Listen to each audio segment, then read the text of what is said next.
Sempat turun hampir 2 pekan, harga cabai di pasar tradisional Kabupaten Oku kembali mengalami kenaikan. Kenaikan cabai cukup signifikan, yakni mencapai Rp100.000 per kilogramnya. Sempat turun hingga Rp57.000 per kilogramnya. Harga cabai keriting terus mengalami kenaikan mencapai Rp100.000 per kilogram.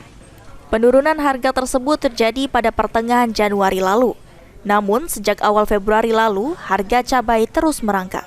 Kenaikan juga dialami pada cabai rawit yang sebelumnya Rp35.000 per kilogram, mengalami kenaikan menjadi Rp80 sampai Rp90.000 per kilogramnya.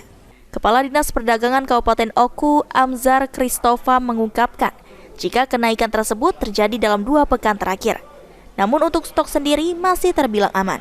Dikatakan Amzar, pihaknya terus berupaya untuk menekan harga cabai di pasar tradisional dengan menggelar pasar murah, dengan harapan tidak terjadi inflasi cukup tinggi. Keceriaan di pasar itu cukup kalau stok, cuman memang ada kenaikan beberapa bahan pokok, terutama pada minggu-minggu kemarin itu harga cabai kan. Pada minggu kemarin masih di angka 88, 90, pada minggu ini, hari ini 100.000 sudah, jadi sudah ada kenaikan.